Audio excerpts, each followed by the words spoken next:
Hello and welcome to Bringing Education Home. I'm Herb. And I'm Christina. And together we bring you experts and ideas to help grow healthy, happy, successful families that are both inside. And outside the box. If you like the show, be sure to follow Christina on Facebook. And please leave us a like review on your favorite podcast platform.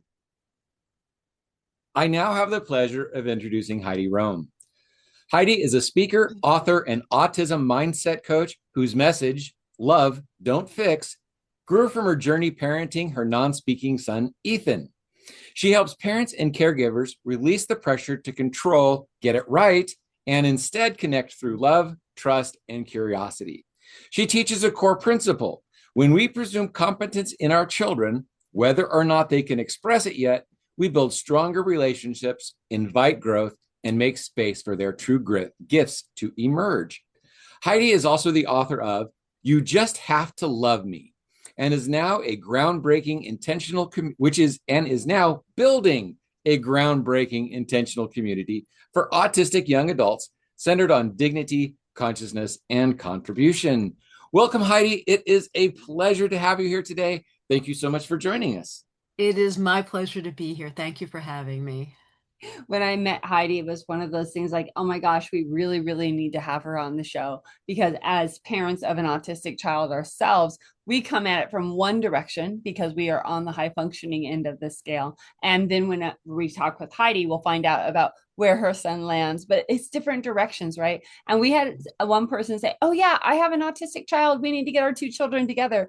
And Herb and I both looked at each other and said, well, we can get them together, but there's no guarantee they're going to click, because each child within this spectrum, which is why it's called a spectrum, have their own things that they really relate to and get into. So Heidi, thank you again for being here to give us that another perspective on this whole parenting things of an autistic child. And we have some very special things to talk about when they get a little bit older. So let's start with, when did you find out that your son was on what I call the spectrum? I know they're calling it different things now. And when did you realize that, oh my gosh, I really need to do a little bit more to help support my child compared to what maybe other people were doing?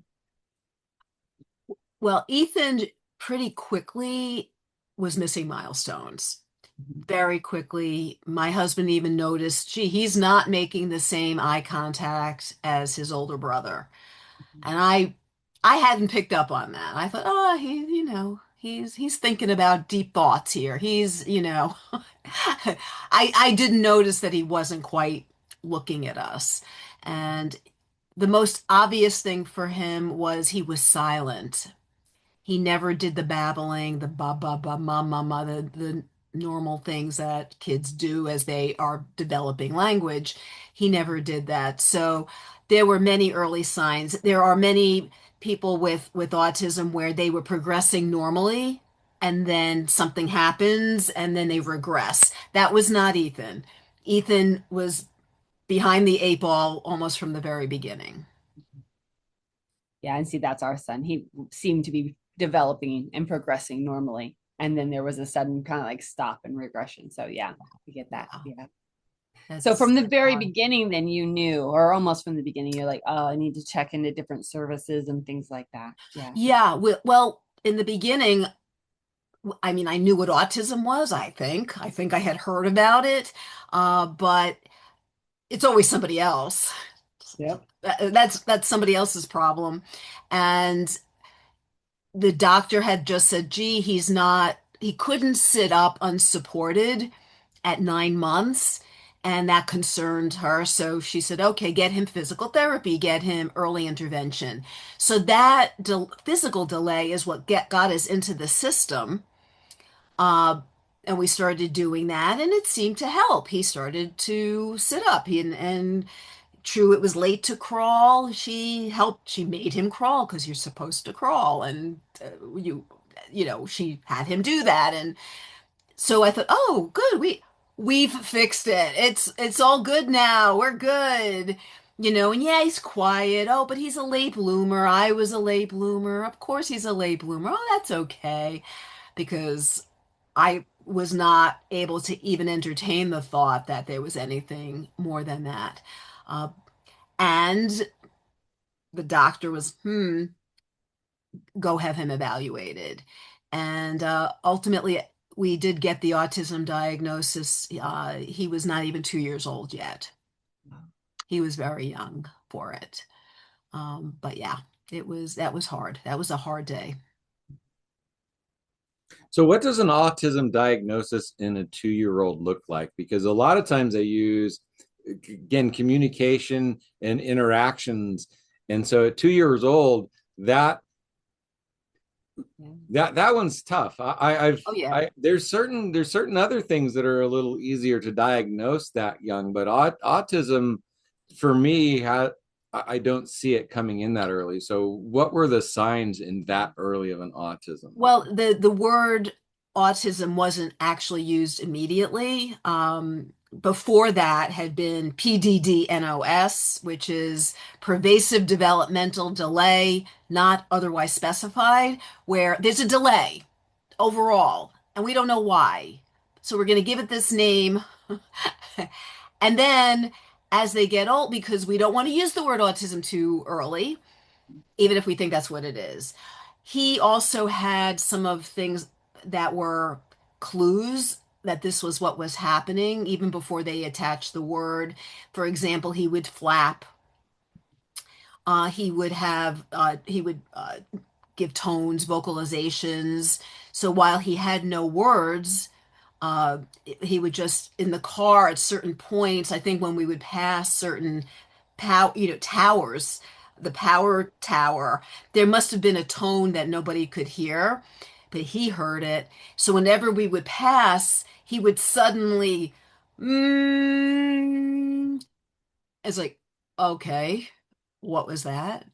So there were things like that that were odd, unusual, things that were like, what's that? So I think the doctor, in watching him during these evaluations, and mostly at that age, they're listening to the parent. What have you observed?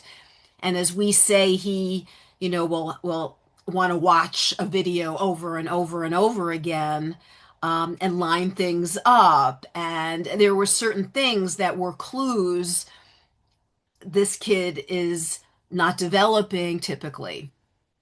Yeah, see, when our child was developmentally, or no, language development is how they initially diagnosed him. Yeah. And it was like, there's more to it than that, but that was the only thing they could focus on. So at the beginning, yeah. And then later it went into the sensory issues and things like that. And then once he got into the classroom, how he couldn't play with the other kids the way he would parallel play. That's the way the teacher described it, right? Somebody would be here, he'd be right beside them doing the same thing, but not necessarily interacting with them. So yeah, those were the clues that we kind of ended up with on our. Yes. Yeah. And then there were other things that would ultimately emerge beyond that, where we would notice certain behaviors, like he'd want to watch TV from the top of the stairs and at an angle.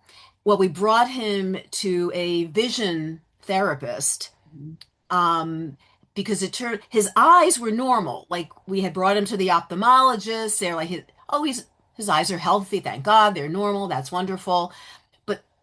What happened was, it turned out with him, and apparently this is not uncommon, the brain and the eyes were not processing information together properly. So he developed he still has it.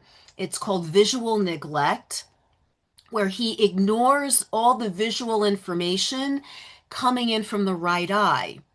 So he watches everything from the left. He'll tilt his head, he'll watch TV, he'll use the computer, all these things, talk to you from the left. And when we had brought him to the vision therapist, the doctor was examining him and bringing the flashlight closer and closer to his eye. And when he went to the left eye, he had the defensive backing away as it got closer. But as the light approached the right eye, he didn't move.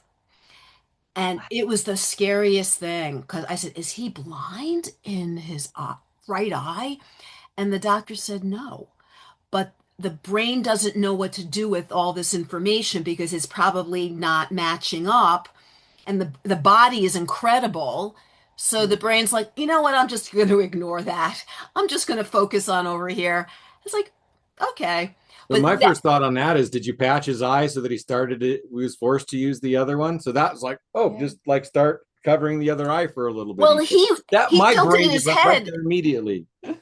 Well, by looking out of only one eye, he basically was patching the right. I Right? mean, No, could you patch the one that worked? So The forced left him to look one. out the other one. That's a good question. We didn't do that. We did what the doctor had suggested was a prism eyeglasses, which were meant to bring the images into alignment if one eye and to get so that the brain would say, oh, it's one image, I can use both eyes. But we had started him. He was never, to answer your original question about public school, not public school, he never went to the general public school because he was very high need from the beginning. So he was in out of district placements right away. And we sent him to a school. We thought we won the lottery. Little did we know. It was a school focused on ABA, which is applied behavioral analysis, which to this day is considered the way you're supposed to educate autistic people, change their behavior, make them look normal. They're not, but make them look good. And because these prism eyeglasses looked different, and plus they were tinted because these kids are sensitive to light and color and all these things, they were tinted yellow to try to control for that. And because they were prisms, they didn't look typical. Well, he didn't look like a typical kid because he wasn't, but especially in these glasses, and the school refused to allow him to wear them because No. they don't look good. You go out in public and people are going to think, here you are with these kids, and what's with this odd kid? So they Those allowed kids him don't to. care what other people think. I mean, That's part of the seriously, problem. eyeglasses, like not to That's wear. kind of part of the problem. So it's the parents, it's the school that would be embarrassed, and that's not for the benefit of the kid. That's for the benefit of the people around them. It's like, Yeah. what a weird mindset. Well, welcome to the system because they are looking at behavior and appearances and taking data. They're successful and the program is successful if you make this kid conform and be the square peg in the round hole. He's behaving, he's quiet, he's doing the thing you said to do, and we'll measure it and we'll take data and then call it science. Don't get me started. Yeah. No, we totally get that.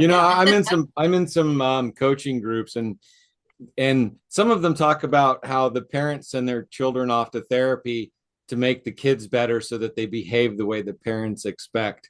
And to me, I've always heard that, and it's like, well, what are the parents doing? Because it's like, it's not the kid's problem, it's the parents' problem. 100%. Yes. So it's like, yeah. So again, I guess I can see how if the children aren't acting the way the parents expect, right, then the parents send them off to be fixed. Right. Well, but that is the education system for typical kids. It's kids. rooted in the Industrial Revolution, and the education system is a result of that. How can we create sufficient workers to go into a factory, give them the basic skills they need to work in the factory? So reading, writing, basic math, those are what you need. Learn how to sit quietly, sit at your station, do that work for 18 hours. Which kid is typically able to do that? Which typical kid are you talking about that's supposed to sit in that kind of environment? Any and actually, kid. right now, if you think about it, when we were a kid, autism was like 1 in 400, and now it's like 1 in 4. So what is 1 in 12? What is typical now? Typical is not what it was back then. That statistic, absolutely not. Typical now is almost non-typical now. Well, but we know that the world seems to know that the statistics are out there. It used to be, I think at the turn of the century, 1 in 100,000. Correct. Yeah. And now in New Jersey, I'm in New Jersey, which is one of the highest rates, for different reasons, but I think it's 1 in 29, even lower. It's unbelievable that what's happening. And if you just put aside for the moment the why is that happening, and there are different theories about that, the bottom line is that you have more and more and more and more of these people who started as kids. Guess what? They grow up. And what's going to happen in society, not only the emerging, like my son emerging into adulthood, your son, young adult, he's already in young adulthood, but there are people in their 30s, 40s, 50s, 60s living with their aging parents because there's no place. They closed, rightly so, they closed institutions like Willowbrook in New York. I mean, it was a nightmare, and it became a national symbol. You have to not allow that. But they never replace, you can't just shut Replaced something it, yeah. down and not have, well, okay, great, I'm glad you did that. Well, what do you have instead? A And what large happened homeless was, population. hmm? What you have instead is a large homeless population. Prison, homeless, Mm. on this, right. And it's crazy that they never had, well, what they did was the system is, okay, big is bad. I mean, talk about simplistic. Right. Okay, hundreds of people bad. So let's go the other extreme. Let's have a house with 4 people. Okay. Again, how do we have that many houses available, that many caregivers available? Well, that's the key. Better. You can Yeah. even, if you built it, which they don't build them, but even if you had that many houses, you can't staff that because it's not efficient. It's not, they threw the baby out with the bathwater. It's like, is it really institution or 4 people? This is They're why doing there's a that with backlog. education too. You used to have classrooms of 10 to 15 kids, and now there's 30 to 40 kids, and it's like they're not learning anything. So they're cramming them in. But anyway, let's get back to something that Christina wanted to talk about. Yeah. And that's about the end of the parenting cycle, 18 to 21, when they're coming out of school, because you were talking about benefits and ending of benefits and the transition to them taking over their own stuff. And you said a bunch of stuff that I didn't know already. So let's bring that information to our parents, because right now it's like we're at the beginning of it, and so many people's like, yeah, the beginning of it is, but and let's get into practical steps for what how to happens help near the end when you have to take this child who's gone through the system, and now what happens? Yeah, where are you at with Ethan, and what are you kind of looking at? Because it's like one of the things that you said is you don't want an autistic kid to get a diploma at 18. You want to wait till they're 21 so that they can continue to get services. And that so was as a child. that was off camera. They didn't hear that. So I didn't want Ah. this. So this is the kind of stuff we're talking about. Why do you not want an autistic child to get a GED or a No, a regular diploma? diploma at the, Well, you don't want them to graduate, unless they're in something that their needs are met. If their needs are being met, and he's happy, they're happy, you're happy, great. Then do it. But what a lot of people don't realize, the school wants you out. The school wants you to graduate because you're expensive. And that's a spot that they're paying for this kid to receive an education. So they're going to say, you're done. Don't you want him to be with his class? And a lot of parents go, yeah, I do. I don't want him not with his class. Rightly so. However, don't do it. Because once they get that diploma, benefits, he's no longer a child. He's graduated, and the school district is no longer responsible for delivering services. And the way it's structured in the US is that the school district is responsible to provide FAPE, a free and appropriate public education, including special needs, the IDEA, Individuals with Disabilities Education Act. Yep. And so the federal law protects children, and including special needs children, to get an appropriate education, whatever it takes to deliver that education. So if they need support, so they just need some support, that's a 504 plan. If they need a lot of support, they need an IEP, an individualized education plan. In either case, it's developed around that individual student, and legally, that school district must provide the education for as long as that kid is in school, legally up through the age of 21. Now, in I'll get the next Massachusetts, question too. and some states it's 22, but in general 21. So if you want that kid to stay in the school district for as long as possible, because that's the maximum protection. He's a protected child. It's there. The rights are there, hardwired into the system. They are legally obliged to provide this under penalty of law. They must provide it. Once the kid graduates, once they turn 21, or you graduate, the school district says, oh, good, bye. You are now the responsibility of the state, the government, but it is no longer a right, it is a privilege. It is no longer hardwired for you to automatically get disability benefits, et cetera, et cetera. Now I'm hearing parents thinking, oh, this doesn't apply to me because I'm homeschooling my kid. So and again, it's kind of weird because when you try and take your kid out to homeschool them, the schools say, no, you can't take your kids out of school. You have to leave them with us because we're better educating your kids than you are, which totally not true. We want the money. Right. But now you're homeschooling your kids. Do you still get those same benefits till they're 21 if they don't graduate from homeschooling?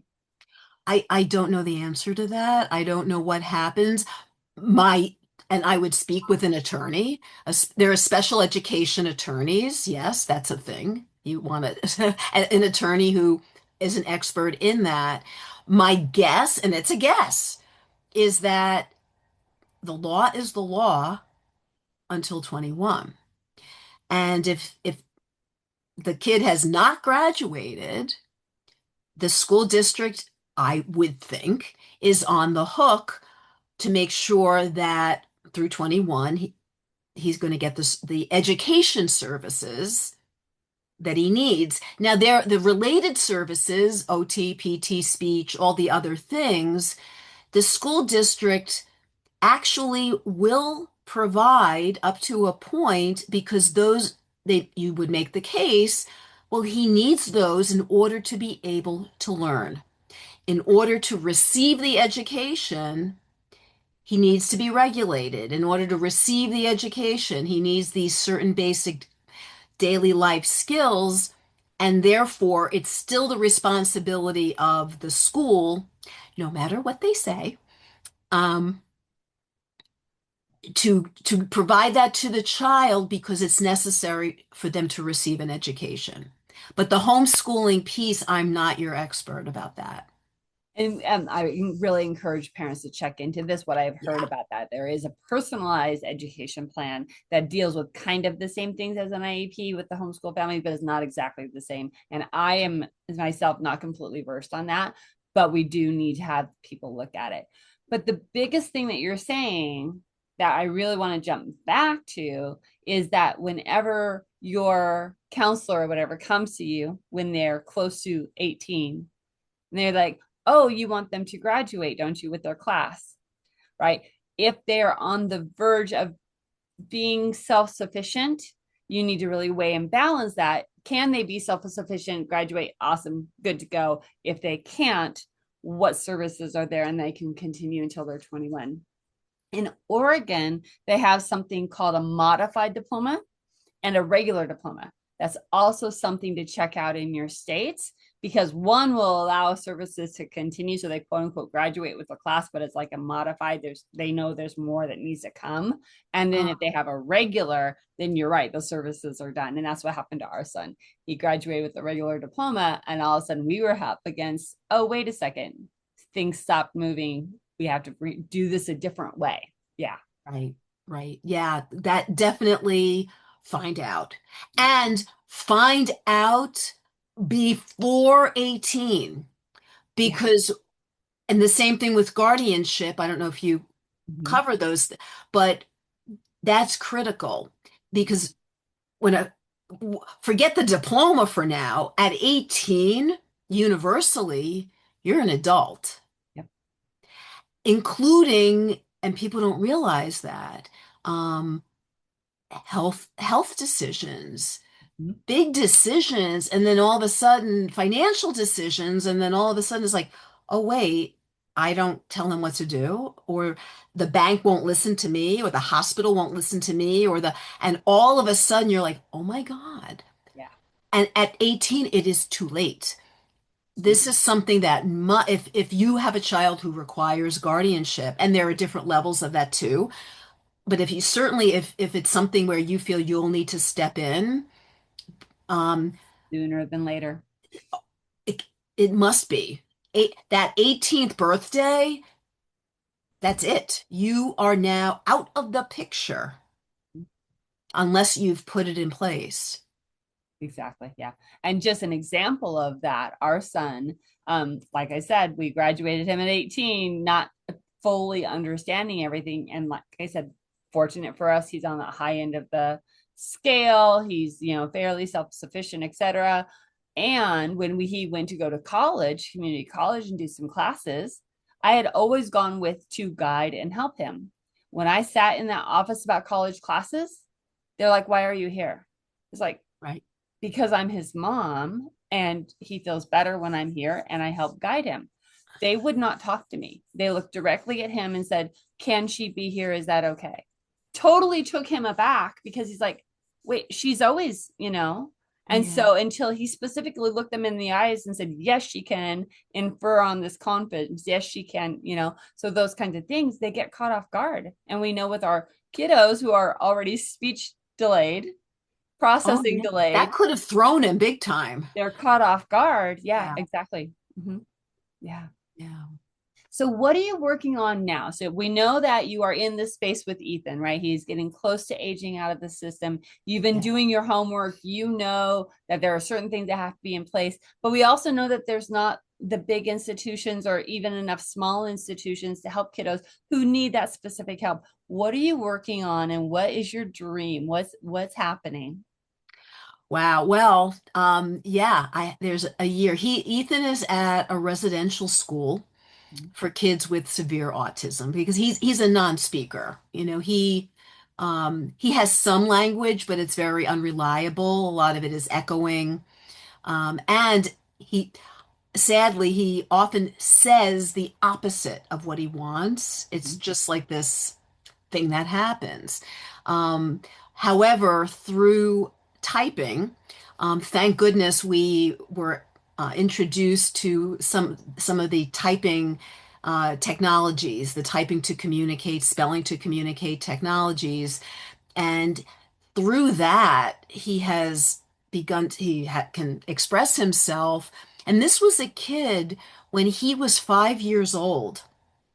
I had brought him into New York for a full evaluation, tell me his strengths, his weaknesses, so that we can maximize his education and do all these enrichment things. And I'll never forget this. At the end of the week of testing, I got a binder. I'm dating myself. A binder, paper, a binder with all the results. But I only remember one line, which was that at the age of 5 years old, Ethan has the mental capacity of a 5-month-old infant. Not true. So the body capacity, that's way different than the mental capacity. The language connection. How his brain interacts with his body. That exactly might be true. But what's up there? they've proven that there are geniuses stuck behind of bodies that don't work. Exactly. You have just described apraxia, which is where the brain and the body are short-circuited. They're wired differently, and they have to learn how to access the body that and it's still, Ethan refers to it as my disobedient body. The body won't always do what he wants it to do, or it'll do the opposite, or it'll react in a certain way because he's upset, and then all of a sudden he's flailing, and it's like, oh my God, I can't I'm a stop business this. owner. There's a lot of things I can't get my body to do, like go make phone calls. I'm just whatever. You understand then. I understand that. I was like, You why do. can't I make my body do this? But Seriously. no joking aside, this is at a completely different level where you can't get your body to do what you want. You really can't do it. And that's why he has very high support needs. He requires 24/7 support to get up in the morning and go brush his teeth and shower, get dressed. If someone's not there prompting, guiding, do this, go here, do that, he's trapped in this flesh suit that he can't fully control. And so it really requires tremendous support. And this is the reality of this population. However, so I was told I cried for 2 weeks upon getting this news. I mean, it was horrible. And then after that, I just cried at night. It was horrible. And that was my belief. The doctor said so, right? So he was 5. It was only when he was 9 and we got him out of that ABA school because it was becoming not good, very not good. We moved him into another school that had a very different philosophy. It was not about change the behavior. Their motto was presume competence. And it was amazing what happens when that happens. It is miraculous what happens when that happens.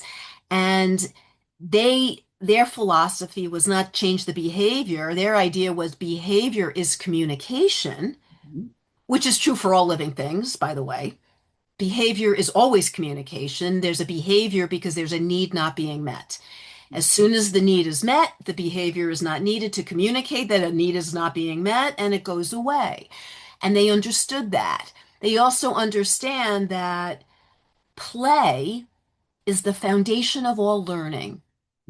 All learning in humans and primates. Play is where it all happens. Our kids are not wired for the kind of play that really educates, so they need the support of the relationship, the individual relationship, because that calms the nervous system, as it does with all humans. They're in connection, they're in community, they're being supported, they're being loved, they belong. These are very deep needs that are now getting met. They're not being judged, they're not being angry, receiving anger and upset because they can't do the thing they're being told to do. And so it was a whole different thing. And they offered these alternative communication techniques. And here's this kid who, I was walking around with the pain of what they had written 4 years earlier. He was now 9 years old when we made this shift. And his very first week at this new school, the teacher said to Ethan, you've been here a week now. How do you like it? And remember this, like the other school did not presume competence. The other school had said to me that these kids don't have their own thoughts and feelings. And if they do, oh my word, if But they they were do, teaching an animal. they don't matter. They don't They were matter. teaching a dog. Exactly. Oh, So man. that was talk about salt in the wound, right? Wow, So, yeah. like, I'm feeling a little hot. Just it's like, ooh, that shouldn't be. Those oh my, people. that was the school. That was the head of the, never mind, head of the school. I didn't say that. So he was at this new school, and where they actually asked questions. How are you? So she asked, probably for the first time in his life, Right. Presuming competence. You're here a week. How do you like it? How do you feel? I don't think Ethan had ever been asked that question ever in his life, including from me, because I did not presume competence either. And so she said, give me 3 words. And we knew he knew the keyboard because the behavior school had taught the keyboard to copy things, copy lists of sight words for reading. Okay. So we knew he knew the alphabet and the keyboard, but not for creative And then thinking. he said something to you. Well, Okay. she said to him, how do you feel? Give me these 3 words. And she told me after, I wanted to keep it really easy because after the ABA experience, which is very, in your face, touch your head, touch your head, touch your head. Like she was like, I didn't want to do that. I just wanted to be easy. So she said, whatever he type is fine. I hate it. I like it. Whatever. It's fine. The reason she called me, I almost had a heart attack. She calls me the first week. I'm like, what is she calling me? Oh my God. And she said, the reason I'm calling was I didn't want to email this. When she asked that question, the 3 words that Ethan typed in response, basking in joy. Oh, wow. I was like, what? Basking. How would a nonverbal 8, 9-year-old. 9 know what 9. basking Who talks like means? Shakespeare? Who So- says this? We had a gentleman with a nonverbal autistic child on our show a couple of months ago. I bet he had a did similar the story. reading board. and I think the child was 17 when he finally Got in there. got his words. Yeah.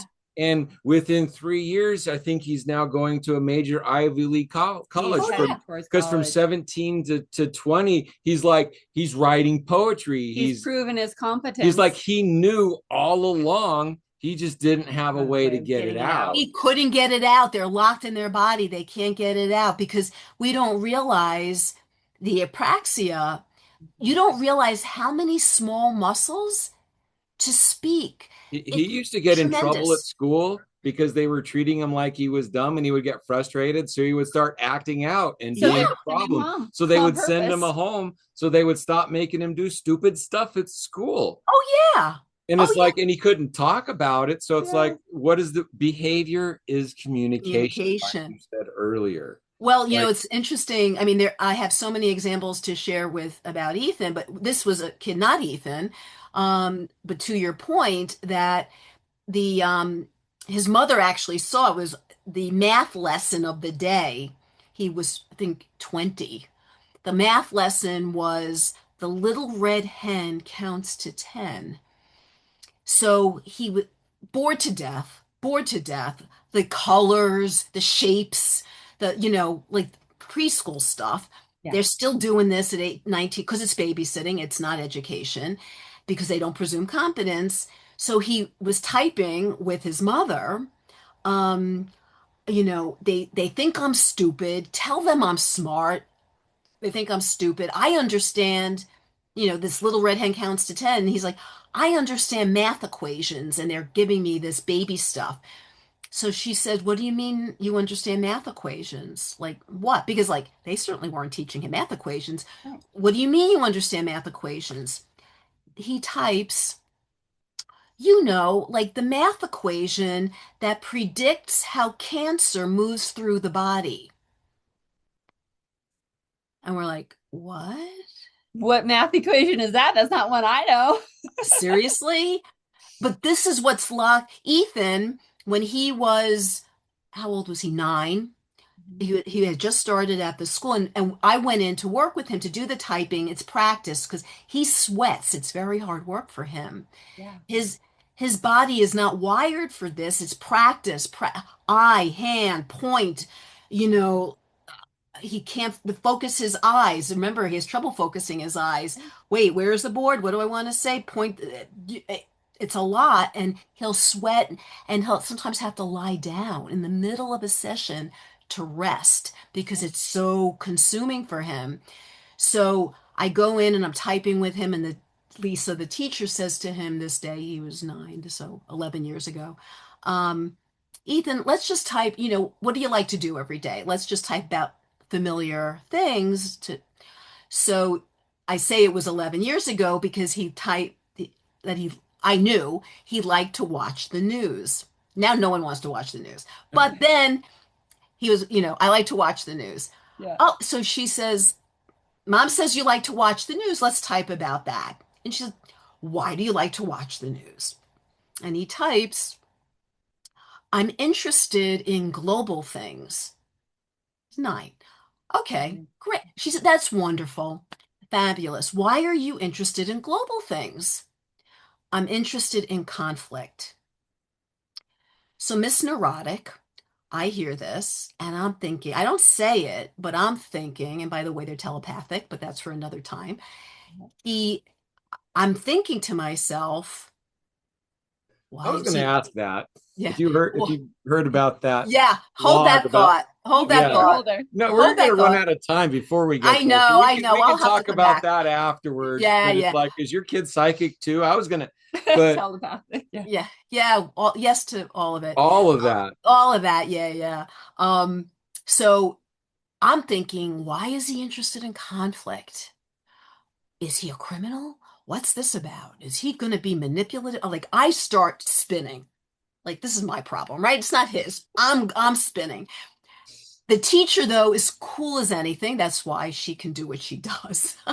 Type with thousands of kids. She says, that's really interesting. Why are you interested in conflict? And Ethan types, I have ideas for peace. Mm-hmm. Really, she said, that's wonderful. Assume competence. She said, can you give us an example? And he types, let people make their own decisions. Don't make them fight if they want peace. And I remember hearing that. 9-year-old conservative. Wow. I don't know what that is. A diplomat. And I was like, wow. If I had any doubt, because, there's a lot of pushback. Yes. That's not true. You don't believe that they can do that, do you? They're intellectually impaired. You can't accept that he's intellectually impaired. You are in such grief that you're hallucinating and you're actually moving the board and you're moving his hand and you're forcing him or signaling him to type what you want him to type. And that's what he's doing. That's not him. And when he typed that, I was like, I'm not that smart. That never occurred to me. That idea, I thought, that's him. That's not me.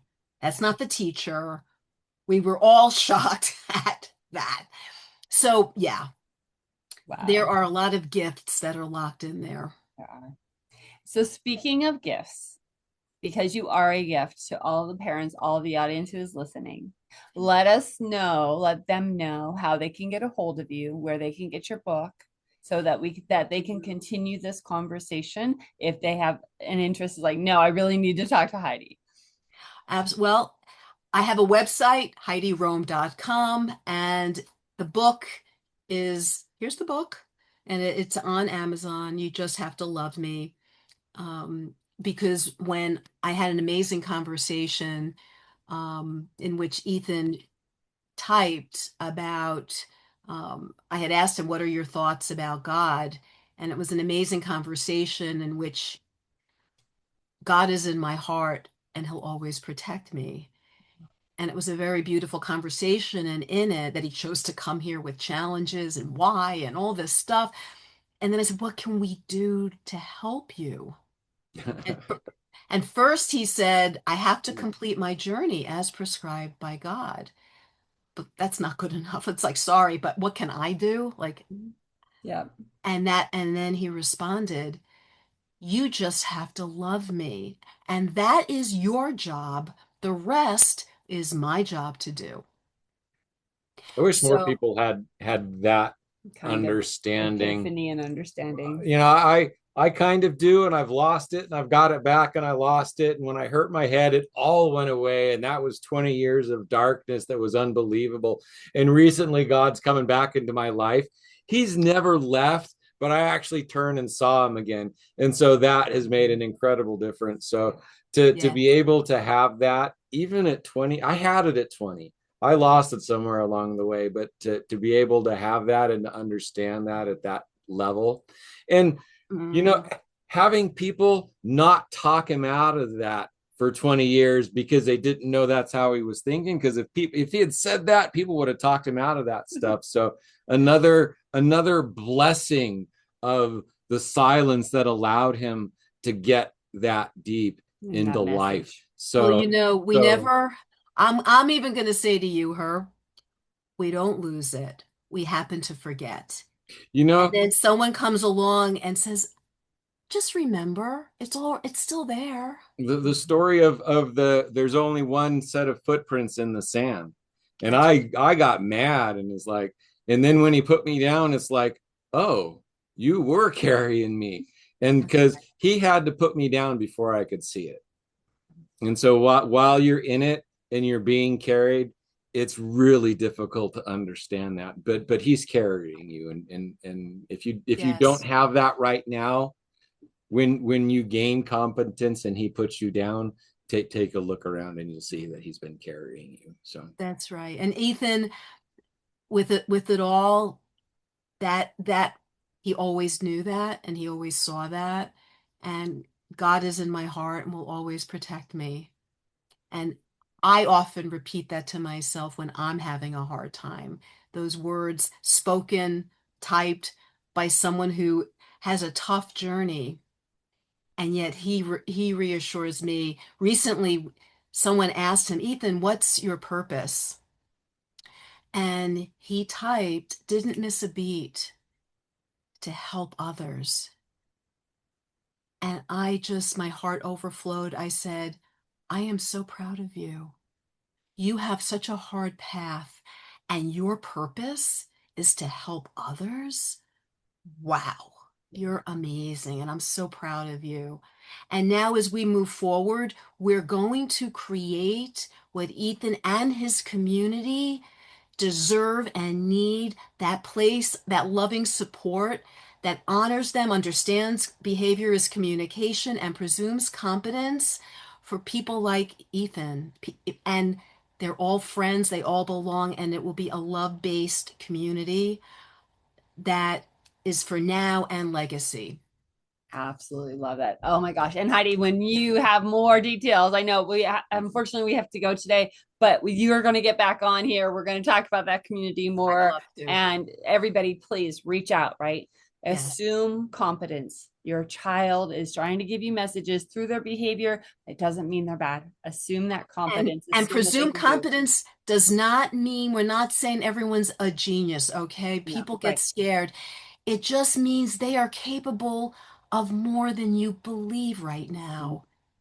But imagine if it's 1% more, 5% more. What a gift that is.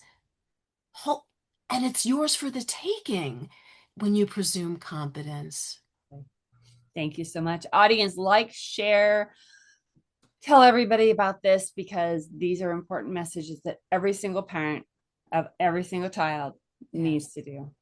Thank you for being here today, Heidi. And we are going to definitely do a part 2 soon. Be great. Thank you for being here. Your message is so important. What you're doing is so incredible. So many people get embarrassed by their kids. They put them away. They end up treating them like they are pets, like they don't have that intelligence. Yeah. And you came through that and you grew through that and you went out and you fought that dragon, and now you're bringing that information back to share it with the world.